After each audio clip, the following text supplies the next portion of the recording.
በጣም ደብሮኛል እድሜዬንና ምንም ንብረት እንደሌለኝ እያሰብኩኝ በጣም እጨነቃለሁ የሚል ኮሜንት ነው እንግዲህ እዚህ ጋራ የደረሰኝ። ሰላም የማወቅ ደጎ ተከታታዮች እንዴት ናችሁ? ረዴት ነኝ። እንግዲህ እቺ ልጅ በግልጽ እዚህ ጋር ጻፈችው እንጂ ይሄ አይነቱ ስሜት በጣም የብዙ ሰው ሸክም እንደሆነ አስባለሁ። ሰዎች ከሌሎች ሰዎች ጋር ራሳቸውን እያወዳደሩ አሁን ያሉበትን ነገር ከሌሎች ሰዎች ንብረትና እድሜ ጋራ እያነጻጸሩ እነሱ ምንም ቦታ ላይ እንዳልደረሱና ምንም ውጤታማ እንዳልሆኑ እራሳቸውን ያሳምናሉ። ይሄን ነገር ከሚያጋግለው ወይም ከሚያባብሰው ነገር አንዱ ደግሞ ሶሻል ሚዲያ ነው። ሶሻል ሚዲያ ላይ እንግዲህ በጣም ከጥቂት ሰዎች በስተቀር አብዛኛዎቹ ስኬታቸውን ነው የሚያሳዩ። እዛ ስኬት ላይ ለመድረስ ያሳለፉትን ውጣ ውረድ ብዙዎቹ አይነግሩንም ከጥቂት ሰዎች በስተቀር ማለት ነው። ወይንም ደግሞ አብዛኛዎቹ ስኬት አለን ይላሉ፣ ነገር ግን እዛ ቦታ ላይ እነሱ በሚያወሩት ልክ ስኬታማም ላይሆኑ ይችላሉ። ብዙ ሰው በተለይ ወጣቱ ደግሞ ህይወቱን የሚያነጻጽረው እዚህ ሶሻል ሚዲያ ላይ በሚያየው ነገር ነው። ከሚያየው ነገር ጋራ ህይወቱን ያቆላልፈውና በቃ ሰው ሁሉ አምልጦት እንደሄደ የሱ እድሜ እንዳመለጠው ንብረት የለውም፣ ስለዚህ በቃ እሱ የማይሆን የማይረባ ነገር ላይ እንዳለ ምንም ስኬታማ እንዳልሆነና የመኖር ትርጉሙ ምንም ነገር እንዳልሆነ ለራሱ እያሳመነው አላስፈላጊ የሆነ ከልክ ያለፈ ጭንቀት ውስጥ ይገባል፣ ድብርት ውስጥ ይገባል። ግን ሁልጊዜ አንድ ነገር ማሰብ አለብን። ችግሩ እድሜያችን መሄዱ ሳይሆን ህይወታችን አልቋል ብለን ማሰባችን ነው። ለስኬት የሚሰራ አንድ ቋሚ የጊዜ ሰሌዳ የለም። አንዳንዶች በ20 ዓመት እድሜያቸው ገንዘብ ይሰራሉ፣ አንዳንዶች ደግሞ በ40፣ አንዳንዶች በ50። ነገር ግን ህይወት ከሌሎች ጋራ የራሳችንን ህይወት እያወዳደረን የምንኖረው ነገር አይደለም።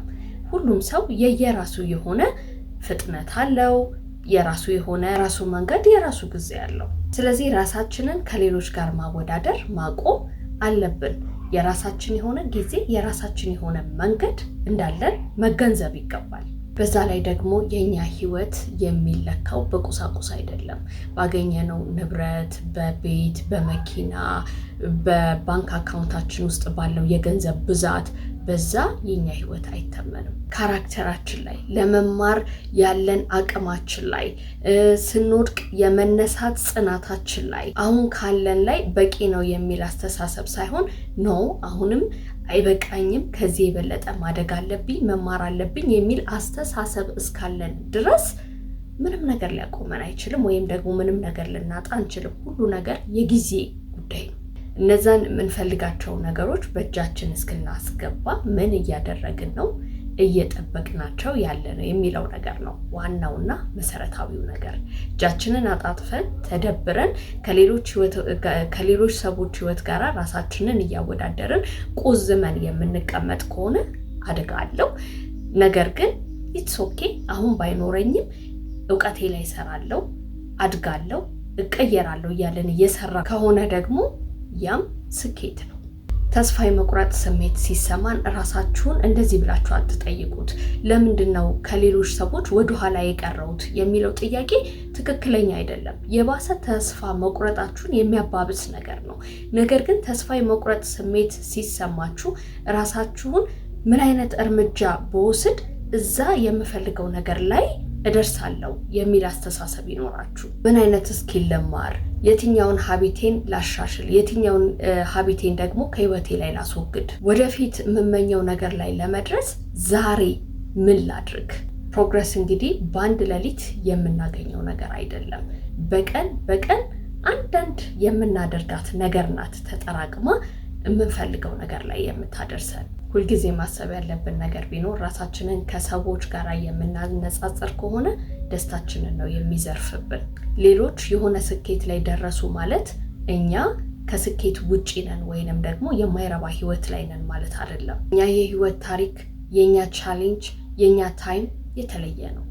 ዛሬን በህይወት ካለን የትኛውም እድሜ ላይ ብንሆን የመማር፣ የማደግ፣ ወደፊት የመራመድ ነገሮቻችንን አቺቭ የማድረግ እድል አለን። ብስጭት መታወቂያችሁ እንዲሆን አትፍቀዱ። የወደፊት እጣ ፈንታችሁ አሁን ባላችሁበት ሁኔታ እንደሚለካ አድርጋችሁ አታስቡት። አሁን ላይ በዓለማችን በጣም ስኬታማ ብለን የምንጠራቸው ሰዎች ሁሉ ከስኬታቸው በስተጀርባ በጣም ብዙ ውድቀቶች፣ ተስፋ መቁረጦች፣ መውደቅና መነሳቶች ነበሩ። ነገር ግን ለነሱ የነበሩበት እድሜ ወይንም ደግሞ ንብረት አለመኖር ሳይሆን ያስጨንቃቸው የነበረው እዛ የሚፈልጉት ነገር ላይ ቢወድቁም እንዴት እንደሚነሱ፣ ተስፋ ያስቆረጣቸውን ነገር እንዴት አድርገው አሸንፈው እዛ ጋራ መድረስ እንደሚችሉ ነበረ የሚያስቡት ማለት ነው። ቁልፉ ነገር እሱ ነው ለስኬት። ስለዚህ ልክ እንደዚህ አስተያየት የምታስቡ ሰዎች፣ እድሜ ሄዷል፣ ምንም አይነት ንብረት አላፈራሁም እያላችሁ የምትጨነቁ ሰዎች ይሄንን አስታውሱ። ዛሬ በህይወት አለው፣ እየተነፈስኩ ነው፣ ጤና አለኝ፣ አይምሮ ተሰጥቶኛል።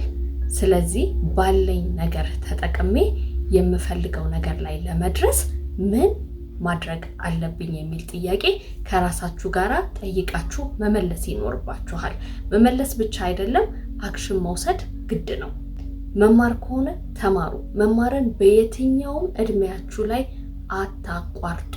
እንደነገርኳችሁ መጥፎ የሆነ ሱስ ካለባችሁ እሱን አስወግዱ። እመኑኝ፣ ሱሰኛ የሆነ ሰው የሚፈልግበት ቦታ አይደለም ካልጋ ላይ መውረድ ያቅተዋል። በህይወታችሁ ላይ እዛ ስኬታችሁ ላይ እንዳትደርሱ ያደረጋችሁ የትኛውንም ማነቆ ለማስወገድ አትፍሩ። እናንተን የሚያራምዳችሁ ነገር ጋር ተገኙ እንጂ ወደኋላ የሚያስቀራችሁ የሚያራቁታችሁ ነገር ጋር ዛሬም ካላችሁ እንዴት ብላችሁ ነው ፊውቸራችሁ ላይ ልደርሱ የምትችሉት? ስለዚህ እድሜ ሳይሆን የሚከሰሰው፣ ባንክ አካውንታችሁ ሳይሆን የሚከሰሰው የራሳችሁ ባህሪና አስተሳሰብ ነው። ለራሳችሁ አስተሳሰብ፣ ለራሳችሁ ምርጫ፣ ለራሳችሁ ባህሪ ራሳችሁ ኃላፊነትን ወስዳችሁ ነገሮችን ዛሬ ማስተካከል ትችላላችሁ። በተረፈ ይህንን አስተያየት እዚህ ጋር ያስቀመጥሽው ልጅ ሀሳብሽን ስላካፈልሽኝ በጣም ነው የማመሰግነው። ምክንያቱም ይሄ አንቺ ብቻ ሳይሆን በጣም የብዙ ሰዎች ሸክም ስለሆነ መማማር መልካም ነው። ልክ እንደሷ ማለት የምትፈልጉት ነገር ካለ በኮሜንት ሴክሽን ላይ አስቀምጡልኝ። የማውቀው ነገር ካለ እመልስላችኋለሁ። እኔ ዛሬ አካፈልኳችሁ የራሴንም ኤክስፒሪየንስ ነው። ልክ እንደዚህ እኔም ተሰምቶኝ ያውቃል። ልክ እንደዚህ እኔም ተስፋ ቆርጬ አውቃለሁኝ። ግን ዛሬ እዚህ ላይ ያደረሰኝ ነገር ምንድነው? ለህይወቴ ቫልዩ የምሰጠው ነገር ነው። በህይወት መኖሬ ነው ወይንስ ደግሞ ንብረት እድሜ የምለው ነገር ነው? እግዚአብሔር ይመስገን እድሜን የሚሰጥ እግዚአብሔር ነው። እድሜ ቢጨመርልኝ በህይወት ስላለሁ ነው። እድሜያችን የምናማረርበት ነገር ሳይሆን ፈጣሪያችንን የምናመሰግንበት ትልቁ ስጦታችን ነው። ስለዚህ ለህይወታችን የምንሰጠው ዋጋ ነው የሚያራምደን። እኔም በሌላ ጠቃሚ ቪዲዮ መጣለሁ። እናንተም ደግሞ በኮሜንት ሴክሽን ላይ ሀሳባችሁን ማካፈላችሁን እንዳታቆሙ።